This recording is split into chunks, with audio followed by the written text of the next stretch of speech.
오늘 본문은 회당장 야이로가 예수님께 나와서 자신의 딸이 죽게 되었으니 집에 오셔서 딸을 고쳐달라고 간곡히 간청을 합니다.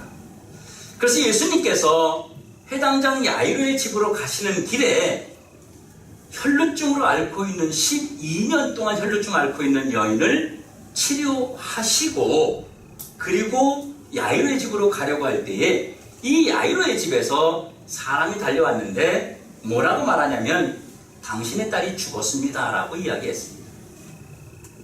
그 이야기를 듣고도 이 야이로는 예수님을 자기의 집으로 모시고 가서 결국 그 딸을 살리게 되었다는 것이 오늘 본문에 나오는 말씀입니다.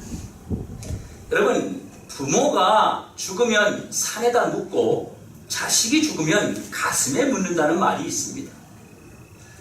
오늘 예수님께서 배를 타시고 맞은편으로 다시 건너 오셨습니다. 그때 한 사람이 예수님 발 앞에 엎드려서 간곡히 간청을 하는데 그는 회당장 야이로였습니다.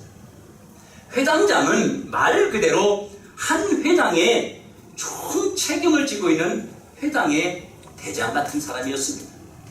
당시의 회당장은 한 회당에 약 10명 정도가 있었습니다.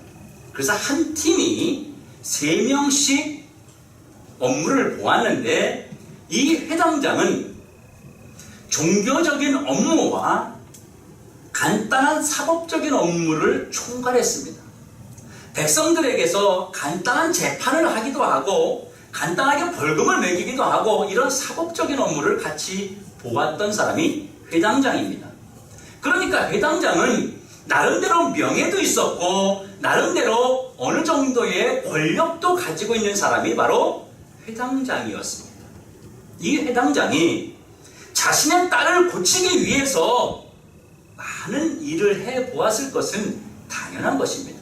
이런 어느 정도의 명예와 권력이 있는 사람이 예수님 발 앞에 나와서 엎드려서 절하며 도와주시기를 간청하셨습니다.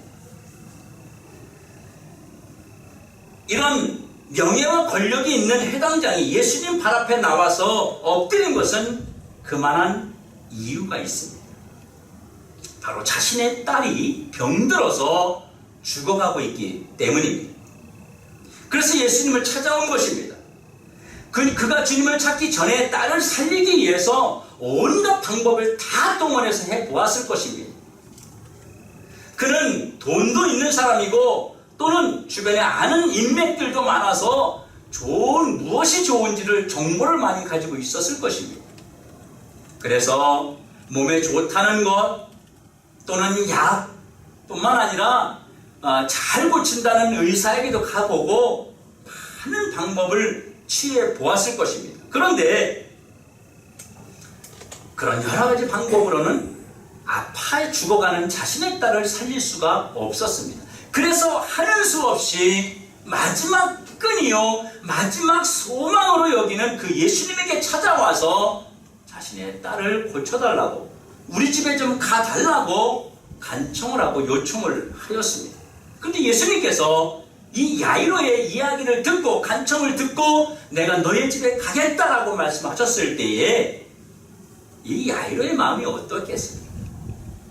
엄청나게 기뻤을 것입니다. 이제 내 딸은 살았다. 이제 내 딸은 병을 고칠 수 있다라고 하는 그런 분명한 소망과 기쁨이 있었지 않겠느냐는 것입니다. 그리고 예수님과 함께 가고 있을 때에 그 집에서 종들이 찾아왔는데 부고를 전합니다. 당신의 딸이 죽었습니다. 그러니까 더 이상 저 예수 선생님을 괴롭히지 마세요. 다시 말하면 집으로 모셔올 필요 없어요. 이 얘기. 이 말을 들은 야이로가 낙심하고 절망하고 땅바닥에 주저앉았습니다. 자신의 딸을 살리기 위해서 자신의 명예와 자존심과 그리고 남들의 이목을 다 무시하고 그 나사렛 촌구석에서 온 그 예수 발 앞에 엎드려서 간구할 정도 되면 그 딸을 얼마나 사랑하는 아버지인지를 우리가 짐작할 수 있습니다. 여러분, 딸이 죽었다는 그 말을 듣고 그리고서도 땅바닥에 주저앉지 않는다면 그 사람은 아버지가 아닐 것입니다. 이런 부고를 듣고 쓰러지는 것은, 넘어지는 것은 정상적인 것입니다. 제가 가끔 장례식장 가서 설교를 하면 울음을 막 멈춥니다. 제가 그러지요. 마음껏 우세요. 우는 게 정상입니다. 믿는 사람이니까, 하나님의 앞에 갔으니까 슬픈 것도 참고, 그건 옳지 않습니다. 마음껏 우세요.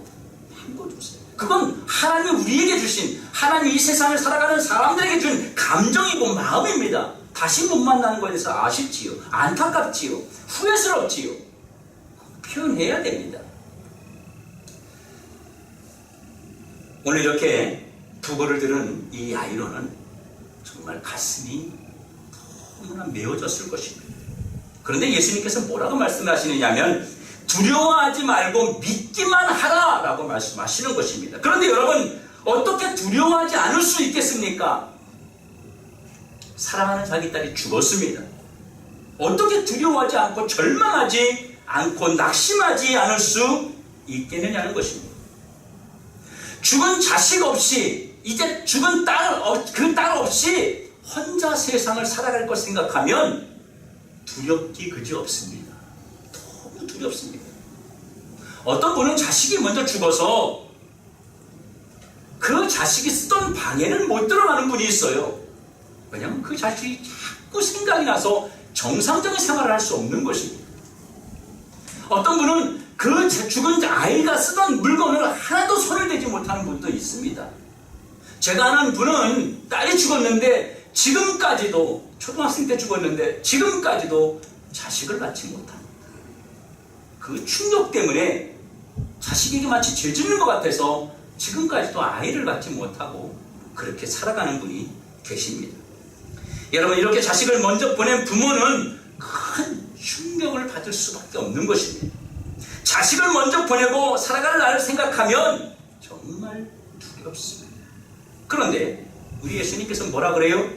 두려워하지 말라라고 말씀하시는 그 말씀이 야이로는 정말 야속하게 들렸을 것입니다. 뿐만 아니라 예수님이 조금만 더 서둘러 가셨더라면 내 딸이 살아날 수 있었을 텐데 하는 그런 마음이 들지 않았겠습니까? 예수님께 말씀드려서 예수님이 야이로의 집으로 가고 있는데 중간에 혈루증을 앓고 있는, 12년 동안 혈루증을 앓고 있는 여자를 치료하신 것입니다. 이 혈루증은 지금의 말하면 하혈을 하는 여자입니다. 이 혈루증을 치료하지 않았더라면, 여기서 시간을 허비하지 않았더라면 내 딸이 예수님을 만날 수 있었지 않겠습니까? 그런데 지금 급하지도 않은 그 사람을 치료하는 바람에 결국 내 딸이 죽게 되었으니 이 야이로 입장에서는 예수님이 야속하기도 하겠지만 그 12년 동안 앓고 있던, 혈루증 앓고 있던 그 여인이 이제는 믿기까지 합니다. 왜 그때 이 여자가 나타나서 예수님의 발걸음을 잡았는지 너무나도 야속하기 그지 없습니다. 마치 내 딸과 12년 동안 앓고 있는, 혈루증 앓고 있는 이 여인과의 우선순위에서 내 딸이 뒤로 밀려버린 것 같아요. 예수님이 조금만 더 서둘러 주셨으면, 내 딸에게 먼저가 주었으면 하는 아쉬운 마음이 사라지지 않습니다. 그런데 주님께서는 야이로에게 이런 상황에서 두려워하지 말라라고 하신 이유는 바로 사람들이 하는 세상의 말을 듣지 말고 내 말만 들으라는 것입니다. 두려워하지 말라, 믿기만 하라, 이 말씀은 지금 종들이 와서 당신의 딸이 죽었습니다 라고 하는 말을 신경 쓰지 말라는 것입니다. 사람의 말, 세상의 말, 여기에 귀 기울이지 말고 내 말을 들으라고 지금 말씀하시는 것입니다. 여러분, 세상의 소리와 인간들의 소리는 우리를 두려움으로 빠져들게 합니다. 여러분, 세상에서 사람들이 하는 이야기 들어보면 희망적인 이야기도 많이 하나요? 소망과 비전의 이야기를 많이 하나요? 그렇지 않습니다. 절망적인 이야기를 많이 하고 염려와 근심과 걱정스러운 이야기들을 훨씬 더 많이 합니다. 세상이 이래서 안 되고 저래서 안 되고, 장사는 요즘에 이래서 안 되고, 자녀들은 요즘 이래서 힘들고, 온통 두려움의 소리들만 듣게 됩니다. 예수님은 이 사실을 너무나 잘 아시기 때문에 세상에서 들리는 소리 때문에 정작 예수님의 소리를 놓쳐버리는 어리석음에서 벗어나라고 이 말씀을 하고 계시는 것입니다. 예수님은 죽은 자를 살릴 수 있는 바로 전능하신 하나님입니다. 주님은 12년 된 혈루증 환자를 주님 앞에서 앞으로 불러내서 야이로가 보는 앞에서 고쳐주심으로 세상의 소리, 죽음의 두려움을 가져다 주는 소리를 들을 때에 두려워하지 말고 미리 바라보라고 보여주신 것입니다. 여러분, 12년 된 혈루증 환자는요, 살아있지만 살아있는 것이 아닙니다. 정상적인 생활을 할 수 없습니다. 하혈을 하기 때문에 온몸에 영양분이 빠져서 피골이 산적하고, 그리고 부정한 자로 취급받았기 때문에 사람들이 있는 곳에 갈 수가 없었습니다. 정상적인 생활을 못하는 사람인데, 이 여자가 예수님 앞에 나온 것은 이 혈루증을 앓고 있는 여자가 나온 것이 아니라 예수님이 그 여인을 야이로에게 보여주시려고 불러냈기 때문에 나온 것입니다. 바로 스스로는 못 나오는 여인을 주님은 불러내셔서 그 환자를 고치심으로 야이로에게 보여주신 것입니다. 예수님은 야이로의 믿음이 흔들리지 않아야 바로 기적의 축복을 받을 수 있음을 강조하신 것입니다. 너 끝까지 나를 믿어야 돼. 너 끝까지 나만 믿어야 해. 이 말씀을 하고 계신 것입니다. 이 야이로가 보는 앞에서 12년 된 아무도 고치지 못하는 혈루병 환자를 고치신 것은 내가 이런 사람이야 라는 것을 야이로에게 보여주시면서, 이미 야이로의 딸이 죽은 것을 이미 예수님은 알고 계셨습니다. 그래서 그 여인을 고쳐주심으로 네 딸이 죽었다는 소리를 듣고서도 믿음을 잃지 말라고 그 여인을 치료하신 것입니다.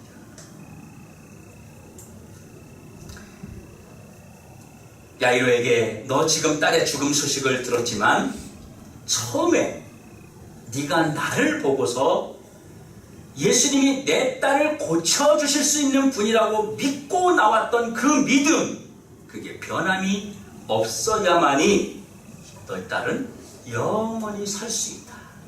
그렇지 않으면 이 딸은 영원히 살 수가 없다고 하는 것을 말씀하고 보여주시면서 그 야이로의 믿음이 흔들리지 않기를 주님은 바라고 계셨던 것입니다. 그렇다면 야이로가 세상 소리를 듣지 않고 끝까지 예수님을 믿었던 그 믿음의 사람이라는 것을 무엇으로 증명할 수 있겠습니까? 예수님을 끝까지 자기 집으로 모시고 간 것으로 볼 때에 야이로는 끝까지 예수님을 두려워하지 아니하고 세상의 소리를 기울이지 아니하고 예수님을 믿는 사람이었다는 것을 우리는 알 수 있습니다. 이것이 주님이 두려워하지 말라고 한 이유입니다. 주님은 이미 야이로의 딸이 죽은 걸 알고 계셨기 때문에 그 앞에서 고쳐주신 것입니다. 야이로가 딸이 죽었다는 부고를 듣고서도 주님, 그래도 우리 집으로 가시지요 하고 모시고 갔으니까 기적을 맛볼 수 있었지. 주님, 내 딸이 죽었답니다. 이제 가서 여기까지 와주신 것도 너무 감사합니다. 이제는 저는 가서 내 딸을 장례를 치르겠습니다. 그랬으면 이 딸이 살아나는 기적은 영원히 맛보지 못했을 것입니다. 사랑하는 성도 여러분, 결국 딸은 누가 살린 것입니까? 아버지 야이로가 살린 것입니다. 야이로의 믿음으로 딸을 살린 것입니다. 그래서 야이로의 딸이 살아난 것은 그의 믿음을 보시고 예수님께서 야이로에게 주신 축복이었습니다. 우리가 볼 때 죽은 자가 살아나는 것은 대단한 일이지만 예수님 편에서 봤을 때는 아무것도 아닙니다. 죽은 사람 살리는 것은. 여러분 중에 두려움 때문에 힘들어하는 분들이 계십니까? 여러분 세상을 살아가면서 여러분이 힘들어하는 그 두려움들이 무엇입니까? 어떤 분은 젊은 분인데요, 죽음이 두렵다는 겁니다. 죽음이 30대 초반인데 죽음이 두렵다는 거예요. 그 죽음을 생각하면 너무너무 두렵다는 거예요. 여러분, 그런데요, 이 세상에 지금 이 순간에도 오늘 죽을지 내일 죽을지 몰라서 두려워하는 사람이 얼마나 많은지 아십니까? 우리를 두렵게 하는 것들이 여러분 무엇입니까? 여러분을 두렵게 하는 것들이 어떤 것들이 있습니까? 질병, 온갖 곳에 질병들이 있습니다. 재난, 지진이, 우리나라는 지진이 별로 없어서 그렇지만 일본은요, 다 목조건 물들이에요. 그리고 일본 사람들은 이 벽에서 못 잡니다. 항상 지금 가운데 와서 자요. 뭐가 떨어질지 모르기 때문에, 언제 떨어질지 모르기 때문에 가운데서 자야 돼요. 그리고 그들은 늘 지진에 불안해 삽니다. 언제 죽을지 모릅니다.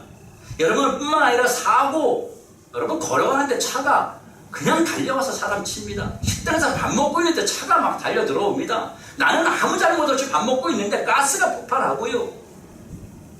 제 아는 친구는 울산에 있는 친구인데 1년에 교통사고만 8번을 당했습니다. 그것도 그냥 걸어가는데 차가 인도로 가는데 그냥 와서 치고, 수없이 그런 일들이 있어서 장애 생활을 가지고 살아갑니다. 그뿐만 아닙니다. 여러분, 이 시대에는 지금도 우리 먹는 것 얼마나 불안합니까? 먹는 거, 먹거리에 대해서 안심하고 먹을 수 없습니다.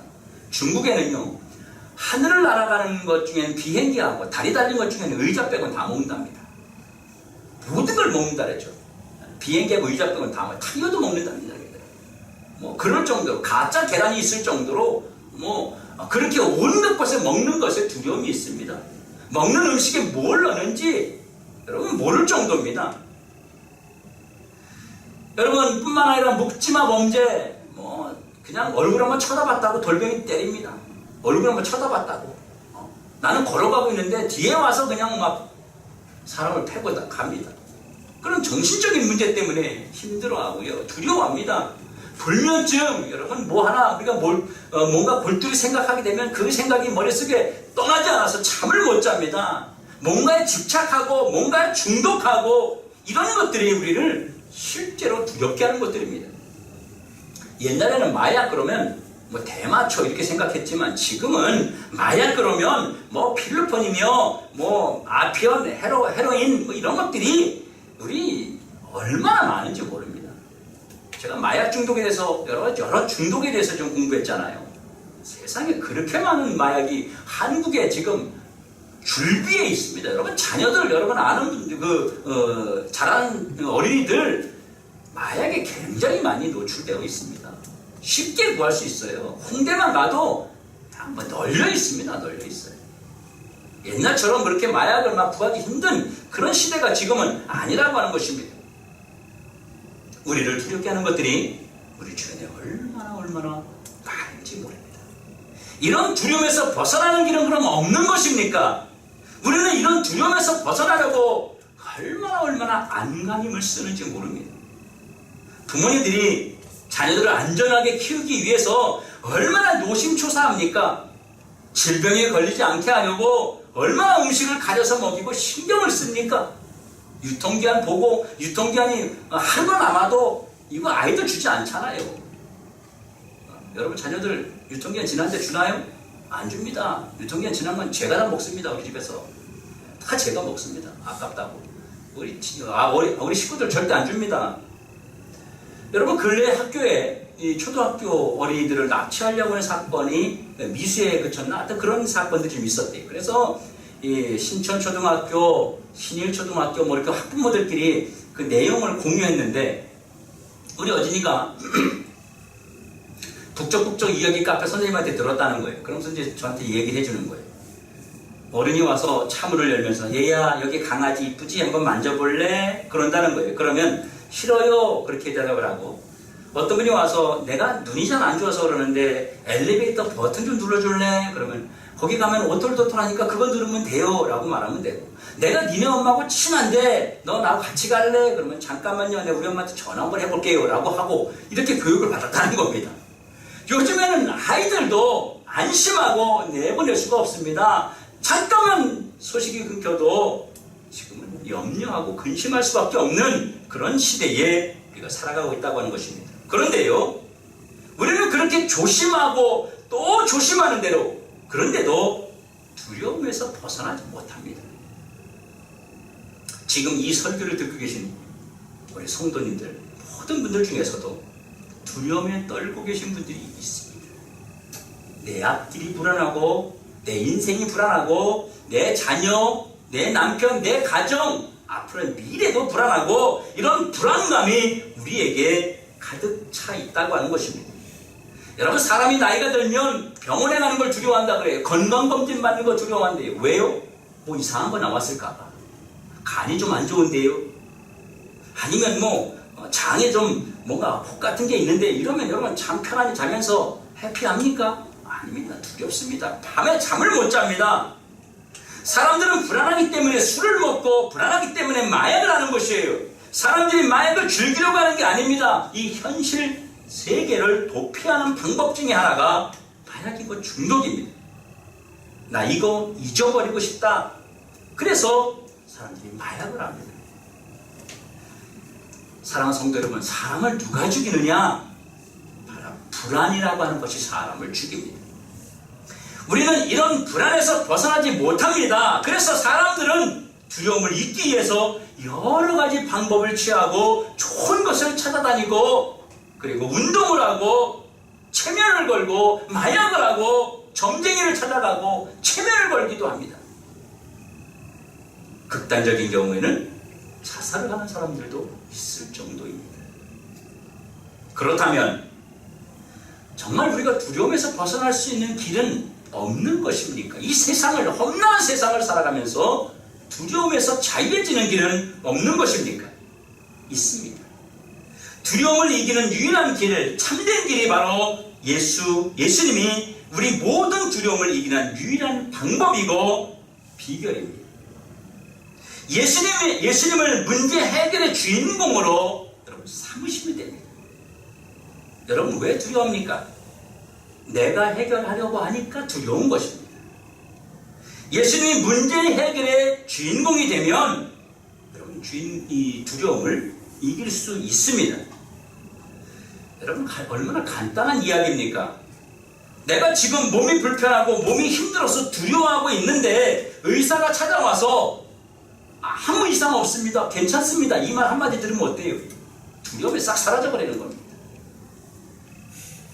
그 두려움의 주인공을 누구로 잡고 있느냐? 의사로 잡고 있기 때문에 그런 것입니다. 그래서 그 두려움을 내가 가지고 있는 것이 아니라 예수님께 맡기면 우리는 두려움에서 자유해질 수 있다고 하는 것입니다. 바로 주님이 내 문제의 해결의 주인공입니다. 이것을 알면 우리는 두려움에서 자유해질 수 있습니다. 예수님은 해결 못하는 문제가 없으십니다. 예수님은 모든 문제를 해결하십니다. 예수님은 지구상의 모든 인간만큼 그 해답의 숫자를 가지고 계신 분입니다. 그리고 예수님께 맡겼으면 우리는 내려놓으면 되는 것입니다. 시골에서 한 할머니가 신장 놓기를 머리에 힘을 잔뜩 쥐고 걸어가는 거예요. 그래서 이 트럭 기사가 지나가다가 너무 안쓰러워서 할머니 뒤에 트럭 타세요 라고 말했습니다. 할머니가 이제 트럭에 올라탔습니다. 운전기사가 한참 운전하고 가다가 룸미러로 싹 뒤로 보니까 할머니가 트럭에 탄 상태로 그 무거운 짐을 머리에 이고 계시는 거예요. 트럭에서 차를 세우고 할머니에게 물었습니다. 할머니 그 무거운 짐 내려놓으세요. 그랬더니 할머니 하는 얘기가 트럭을 태워주신 것도 고마운데 어떻게 짐까지 내려놓겠냐고. 그래서 머리에 계속 이고 있더라는 겁니다. 여기에 내려놓는다는 말은 무슨 말입니까? 나는 아무 걱정하지 않는다는 것입니다. 오히려 해결될 것을 미리 바라보고 기뻐하는 것입니다. 지금도 예수님은 우리의 모든 두려움을 맡아주십니다. 주님은 우리의 염려, 두려움을 한 번도 거절하신 적이 없습니다. 여러분이 무엇이 두렵다, 무엇이 힘들다라고 말할 때 예수님이 야, 그거는 조금 힘들다 나도 라고 말씀하지 않고 뭐든지 여러분이 간구하고 주님께 맡기는 그 모든 것들을 주님은 맡아주셨습니다. 맡아주시는 것뿐만 아니라 해결까지 해주셨다고 하는 것입니다. 우리가 가장 두려워하는 것은 죽음이라는 것입니다. 사실은 죽음이 두렵습니다. 결국 우리는 죽을까봐 다 두려워하는 것입니다. 여러분 스스로가 그 영화 중에서 아마 그런 영화가 있었어요. 죽지 않는 뭐 그런 게 있었어요. 다시 사는 여자인가? 뭐 이런 영화가 있었어요. 죽지 않는. 아무래도 죽지 않아. 아무래도. 여러분 생각해 보세요. 여러분 자녀가 죽지는 않아. 그러면 얼마나 안심이 되겠어요. 밖에 나갔을 때 차에 딱 쳤어. 근데 안 죽어. 그냥 뭘 상처가 좀 났어. 뭘 먹었는데 배는 아픈데 애는 안 죽어. 그럼 여러분 얼마나 안심이 되겠어요. 결국 우리는 뭐냐? 죽을까봐 두려운 것입니다. 죽을까봐. 우리 모두는 사실 두려움을 가지고 있습니다. 우리는 죽음의 두려움에서 벗어나야 합니다. 죽음을 두려워하지 않는 사람을 아무도 이길 자가 없는 것입니다. 여러분 한국 기독교의 또 세계 기독교의 그 역사 중에서 많은 순교자들이 있었습니다. 우리나라만 보더라도 일제시대 때나 또 6.25 때 인민군들이 와서 또는 일본 사람들이 와서 신사참배 안 한다고 죽이고 교회에서 예배 드릴 때 밖에서 문을 잠가버리고 불을 내서 다 태워주고 그래도 그 많은 사람들이 하나님을 믿지 않겠다라고 교회 바깥으로 뛰어나간 사람이 없습니다. 다 죽었습니다. 그냥 그 자리에서. 왜 그럴 수 있었느냐? 죽음이 두렵지 않기 때문에. 왜 지금까지 기독교가 말살되지 않고 존재하느냐? 죽음을 두려워하지 않았기 때문입니다. 왜요? 이 땅의 죽음으로 끝나는 것이 아니기 때문입니다. 그러면 죽음에 대한 두려움에서 벗어나는 길은 도대체 무엇입니까? 한 가지밖에 없습니다. 우리가 구원의 확신이 됩니다. 천국에 소망이 있게 되면 이 세상의 어떠한 죽음도 두려워하지 않게 된다는 것입니다. 그러면 구원의 확신은 어떻게 갔습니까? 예수님을 영접하면 됩니다. 예수님을 유일한 구원의 소망과 조건으로 믿고 고백하면 됩니다. 예수님과 동행하는 삶을 살면 됩니다. 여러분 오늘 이 예배 참여해서 이 설교를 듣는 모든 분들 중에 혹시 구원에 대해서 천국에 대해서 소망이 없는 분이 있습니까? 아니면 삶에 대한 두려움, 죽음에 대한 두려움이 있는 분이 있습니까? 내가 예수님의 자녀가 되었다는 확신이 없는 사람이 있다면 이 시간 우리 예수님을 영접하고 구원의 확신을 가지면 됩니다. 그러면 죽음이 두렵지 않습니다. 아까 서두에 말씀드린 것처럼 그 작은 자리 복지관 그 복지사님이에요. 과장님인데 그분이 그러는 거예요. 목사님 저는 죽음이 두렵습니다. 죽음이 너무너무 두렵습니다. 왜 그런지 아세요? 구원의 확신이 없기 때문에 그런 겁니다. 내가 지금 죽어도 더 좋은 곳에 간다면 여러분 그것이 두렵겠습니까? 지금 임종을 앞둔 사람이 눈을 뜨고 자녀들을 바라보면서 얘들아, 나 간다. 우리 다시 만나자. 그러면서 내가 주님 앞에 가서 먼저 있을게 라고 말하며 웃으면서 갈 수 있는 이유가 뭡니까? 바로 천국의 소망이 있고 구원의 확신이 있기 때문에 어떤 것도 두렵지 않은 것입니다. 근데 그런 두려움이 있게 되면요, 어떻게든 살려달라는 거예요. 어떻게 해서든지 온갖 방법을 다 써서 마지막 죽는 순간까지라도 뭐 인공호흡을 해서라도 심폐소생술을 해서라도 코에 줄을 껴서라도 살려달라는 거예요. 그런데 믿음의 확신이 있고 구원의 확신이 있으면 그런 거 하지 말라고 그럽니다. 그냥 편안히 가게 해다오. 저희 부모님이 저에게 이렇게 말씀하세요. 어머님이. 나는 심폐소생술 하지 말고 약도 쓰지 말고 그냥 놔둬라. 그냥 편안하게 주님 앞에 가겠다. 굳이 살려서 6개월, 한 달, 1년 더 살면 뭐하냐는 거예요. 그냥 가는 게 낫다는 거죠. 그게 어디서 나오느냐? 구원의 확신이 있기 때문에. 지금 죽어도 여한이 없다는 거예요. 그런 사람을 이길 두려움이 아무것도 없는 것입니다. 사랑하는 성도 여러분, 이 시간 우리 두 눈을 감고 우리 한번 한 손을 나의 가슴에 대고 한 손은 손을 들고 그리고 한번 따라서 기도 한번 해보십시다.